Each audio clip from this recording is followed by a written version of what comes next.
Hello friends, स्वागत है आपका हमारे चैनल में। मैं हूँ सीमा और मैं आज आपको बताऊंगी कि धागा कैसे पकड़ते हैं, धागे से कैंची कैसे बनाते हैं, बाल कैसे निकालते हैं। सबसे पहले तो आपको धागा चलाने आना चाहिए। अगर आपको धागा चलाने आएगा ना तो आप बहुत अच्छे से थ्रेडिंग कर लेंगी। और अगर आपका धागा स्मूथली चल रहा है तो आप कोई भी शेप बना सकती हैं।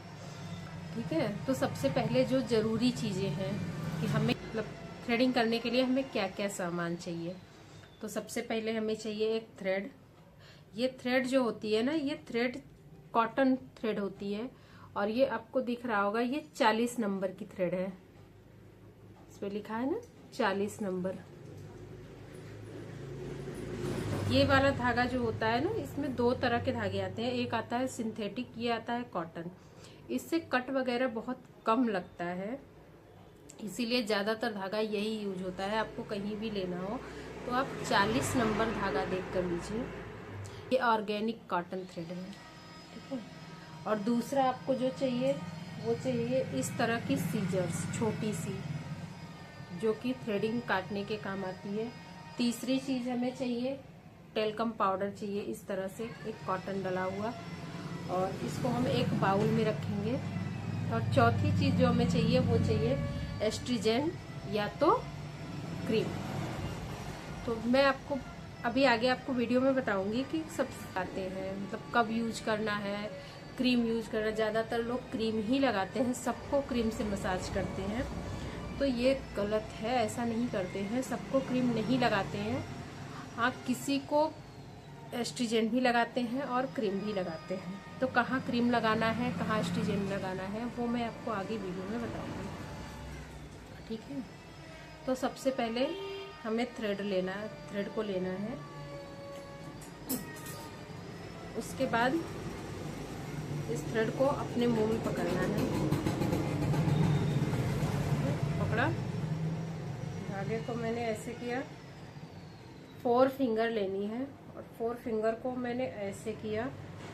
इसके बाद 1 2 3 4 5, बस इतना इनफ होता है। 4 से 5 बार हमें ट्विस्ट करना है। और दूसरा जो है हमें इस फिंगर में, और ये थंब यहाँ पे रखना है। दिख रहा है आपको? अब हमारा ये जो बनेगा थोड़ा सा ऊंचा हो रहा है ना,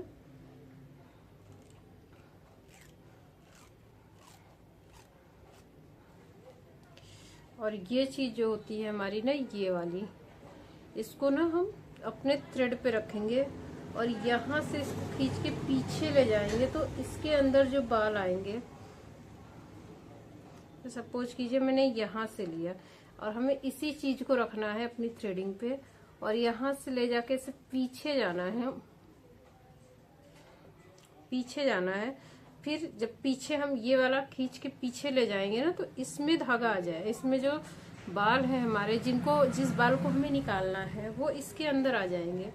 तो जिस इसके अंदर आएंगे तो उस बाल को हम खींच देंगे। जैसे खींचेंगे तो ये कैंची हमारी उस बाल को खींच के बाहर कर देगी, तो बाल हमारे इजीली निकल जाएंगे। सबसे पहले ना आप एक वेलवेट पेपर ले लीजिए प्रैक्टिस के लिए। तो आपको एक वेलवेट पेपर लेना है और उस पे आप शेप ड्रॉ करो। ड्रॉ करने के बाद बाल निकालो। सबसे पहले आपको थ्रेडिंग की शेप से पहले आपको प्रैक्टिस करनी है। धागे को पकड़ना है, 1 2 3 4 5, इसमें लपेटा, 1 2, तीसरा हमारा अंगूठा रहेगा। बस हमें अपनी गर्दन को नहीं हिलाना है, बस हमें यहाँ से पुश करना है। इसको, ये वाला जो है ना, इसको खोलना है, बंद करना है, खोलना है, बंद करना है। ये कोई 3 फिंगर लेता है, मैं ज़्यादातर 2 फिंगर से ही करती हूँ। तो ऐसे बस, और यहाँ से आपको, जब आप यहाँ से पुश करेंगी तो ये धागा आगे जाएगा, ये चीज़ ऐसे खींचेगी, फिर खोलेंगे, फिर ऐसे करेंगे, तो ये हमारी कैंची बनती रहेगी। बस हमारा काम यही है, हमें अपनी गर्दन को इधर से इधर या ऐसे ऐसे नहीं खींचना है, हमें इससे पकड़ना है। बस हमारा गर्दन वही रहेगा।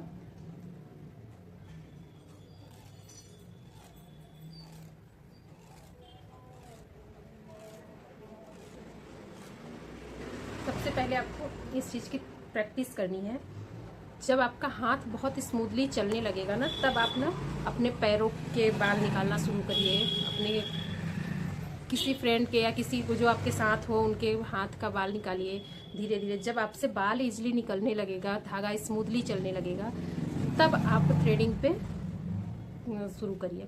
फिर थ्रेडिंग पे सबसे पहले आप एक मोटी सी शेप बनाइए, हल्का हल्का ऊपर से निकालिए, फिर एक लाइन उसके नीचे आइए धीरे धीरे धीरे धीरे। तो जैसे जैसे आप धीरे धीरे नीचे आएंगे आपकी शेप बनती चली जाएगी। और एक ट्रिक मैं आपको और बताती हूँ कि अगर जैसे थ्रेडिंग नहीं बनी, नहीं शेप समझ में आ रहा है, तो आप क्या करोगे, एक आईब्रो पेंसिल लोगे और उससे अपनी शेप को ड्रॉ कर दोगे। ठीक है, जैसे ही आप अपनी पेंसिल से शेप को ड्रॉ करोगे तो वो एक शेप प्रॉपर बन जाएगी। बस वो ड्रॉ करने के बाद आप उसके ऊपर से जो लाइन आप बना के रखेंगे शेप की, उसके ऊपर से सारे बालों को क्लीन करना है। आप देखना, आप स्टार्टिंग में ऐसे कर सकते हो, धीरे धीरे आपकी हैबिट बन जाएगी कि बिना ड्रॉ किए ही आप शेप बना लोगे। ठीक है, मेरी भी आईब्रो थोड़ी सी खराब हो गई है। देखो यहाँ से ना मैंने अपने स्टूडेंट्स को करा लिया था, तो वो थोड़ा सा इधर से ना ज़्यादा निकाल दी है। तो ये वाला तो ठीक है, लेकिन ये वाली शेप खराब हो गई है। तो मैं ग्रो कर रही हूँ, और जब अच्छे से ग्रो हो जाएगा तब मैं शेप बनाऊंगी। तो आप लोग कमेंट करके बताइएगा कि आप लोगों को समझ में आया कि नहीं आया। अगर नहीं आया तो मैं फिर दोबारा वीडियो बना दूंगी और प्रॉपर आप लोगों को समझा दूंगी।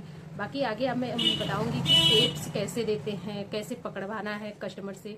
सबसे ज़रूरी होता है, अगर कस्टमर अच्छे से शेप पकड़ रहा है ना, थ्रेडिंग को अच्छे से टाइटली पकड़ रहा है, तो वो शेप अपने आप ही निकल के आ जाती है। तो वो चीज़ मैं आपको आगे वीडियो में बताऊंगी। लेकिन अभी आपको जो भी डाउट्स होंगे वो आप कमेंट करिएगा और मुझे बताइएगा।